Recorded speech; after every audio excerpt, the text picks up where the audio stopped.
Ever wonder what the Romans did when they weren't off conquering the world and fighting in numerous wars? With all the seriousness of Roman life, how did they relax? Entertainment was the most popular form of Roman relaxation. The Romans loved watching the usual chariot races and gladiator fights. But of all these types of entertainment, drama was the most interesting and perhaps the most controversial. Roman drama originated from several different sources. One of these was the Atellan farce. These little plays were full of crude humor and inappropriate jokes. They usually employed four types of characters: Macchus, a clown; Bucco, a stupid bragger; Dionysus, a glutton; and Pappus, a foolish old man. However, there is no surviving literature from the Roman farces, but it does seem to have influenced a latter-day form called commedia dell'arte, in which the upper classes make fun of the lower classes. Another inspiration for Roman drama came from its newly acquired Greek states. The Greeks used theater to celebrate their religious festivals, specifically to Dionysus, the god of wine, merrymaking, theater, and ecstasy. Plays were only performed at religious festivals, and they were a very important part of Grecian culture. The Greeks shared both the genres of comedy and tragedy with the Romans. In fact, a lot of the earlier, lengthy Roman plays were just spins on their Greek counterparts.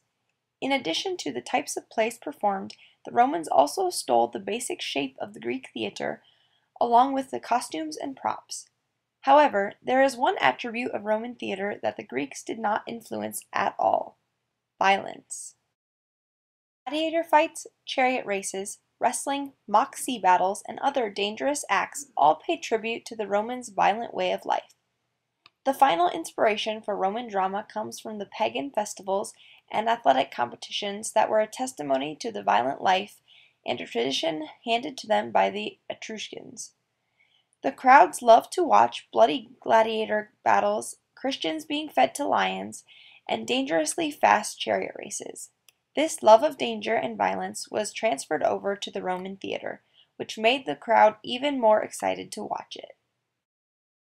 Similar to the Greek tradition of theater, the Romans also celebrated religious festivals with drama. The god Bacchus was the Roman equivalent of the Greek god Dionysus, who was the patron of the theater.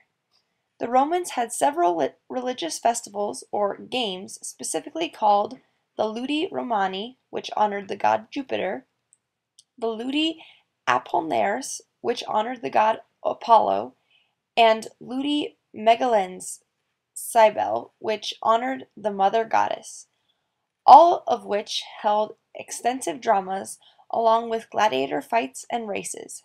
The Roman calendar had over 200 religious days, so it was very possible that there could be a play being performed on each one of those days.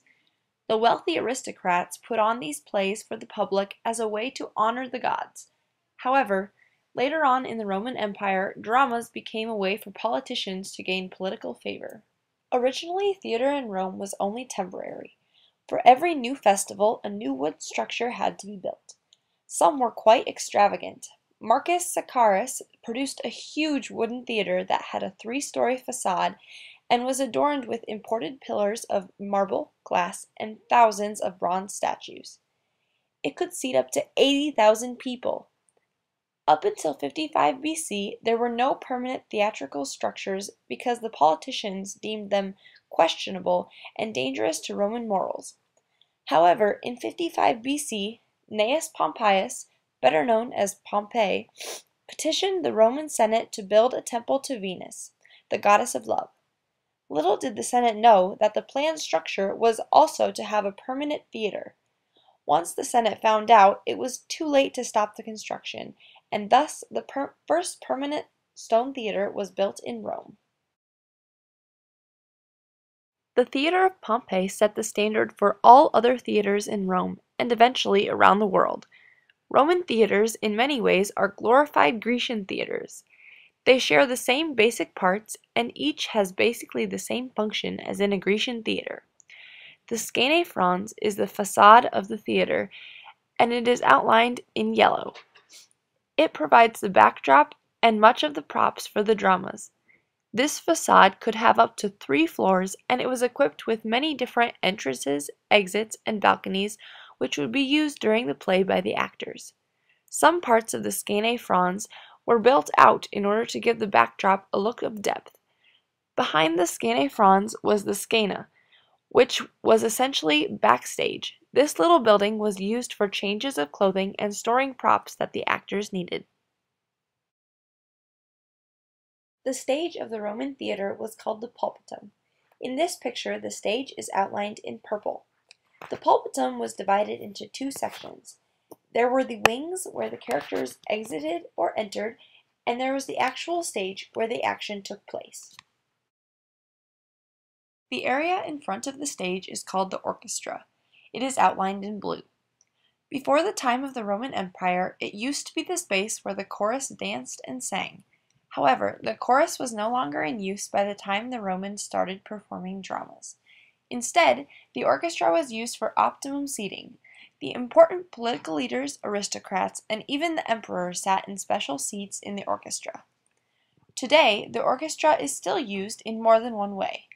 It houses the actual orchestra with instruments, but it also has some of the most expensive and best seats in the auditorium. The seating for the audience is called the cavea, which is outlined in green. In earlier theaters, the seats were made of wood, but eventually they used stone as benches for the public. The theater seating was divided into horizontal sections called the ima cavea, media cavea, and summa cavea. The ima cavea was in blue, was the closest to the orchestra and seated the rich aristocrats. The media cavea, in red, was the middle section of the auditorium and was reserved for the male commoners. The highest and furthest away section from the stage was the summa cavea in yellow. It was reserved for the common women and children. The seating was further divided vertically into wedges called cuni by staircases. The whole cavea could be covered by an awning called a vela to keep out rain or sun on hot days. The cavea in some theaters could hold thousands of people. In fact, the most popular religious festivals, over 1/3 of the city of Rome would come to the theater to watch plays being performed. The actors of the Roman Empire were professionals and were paid small sums for the work that they did. All the actors were men and mainly in the lower classes. Most of the actors were looked down upon by those superior to them in social rank because of the types of things that the actors said and did, as well as their poverty. The actors would openly make fun of politicians and even engage in sexual activities on stage. In addition to a low-paying job, acting could be very dangerous. If the crowd did not like the play, they would throw things at the actors, such as stones, sticks, and food. In order for the actions and speeches of the actors to reach everyone in the theater, the actors' movements had to be very exaggerated. The actors also wore masks to clearly depict their emotions. In some instances, the actors would have a double so that their voice could be heard throughout the entire theater. One actor would read lines while the other acted them out on stage. The actors wore symbolic costumes and carried props with them, such as swords or ale containers. The actors wore specific clothing so that their character, sex, and rank in society could be identified by the audience. A typical costume consisted of a white chiton or tunic with a hematon or cloak of various colors. The color of the hematon determined sex and wealth. Yellow indicated a woman, purple indicated a rich man, red indicated a poor man, and a yellow tassel indicated a god. There were 4 types of dramas in the Roman Empire: comedy, tragedy, mime, and pantomime. Both comedy and tragedy were stolen from Greece. However, the Romans did not stay true to Greek drama. The comedy was inspired by Greek New Comedy, but it was much more boisterous. There were thousands of witty jokes that aimed at making fun of the government, the church, the rich, the poor, basically everybody. Roman comedy was based off of everyday life, included a lot of singing, and it was the most popular type of drama. There were much fewer tragedies than the Roman comedy. Most of the tragedies were copies of the Greek counterparts. They were highly concerned with morals and the supernatural. One big difference between the Greek tragedies and the Roman tragedies was the amount of violence. In Greek theater, the acts of violence were done off stage, but in Rome, the crowd loved to watch violence and suffering, so the unmentionable things in Greek drama became the huge acts in Roman drama. Besides comedy and tragedy, the two big types of drama, there were mime and pantomime. Both of these were similar in style with dancing and music. Pantomime told a story by dance that was usually serious in nature. Mime, on the other hand, was short and explicit. It was not like the mime we think of today. There was talking, sex, women actors, and it displayed a hate of Christianity. Rome had very few playwrights, and fewer still composed original dramas. The earliest of these writers Romanized Greek dramas by giving them more violence and Roman morals. The first Roman writer was Livius Andronicus. He was one of the Roman dramatists that copied the Greek plays. Little is known about this Latin writer, but he was considered one of the best at tragedy. Titus Platus was another very popular playwright in ancient Rome. He mainly wrote very popular comedies such as Pot of Gold, The Menechemi, and Braggart Warrior. Publius Tyrannus, also known as Terence, also wrote comedies, although they were not as popular as Platus. His comedies were not near as boisterous, but he does have some memorable plays such as The Brothers and Mother-in-Law. The master of the Roman tragedy from the latter period of the Roman Empire was Lucius Seneca. Most of his tragedies are copies of Greek tragedies with violent additions. Some of his more memorable plays are The Trojan Women, Medea, Oedipus, and Agamemnon. The decline of the Roman theater coincided with the decline of the Roman Empire. Emperor Constantine was a Christian, and he made Christianity legal throughout all of Rome. Christianity did not appreciate the theater because it made fun of them, it was associated with pagan gods, and it was just plain unmoral. Eventually, the emperor made theaters illegal, and the 800 years of Roman theater came to a close.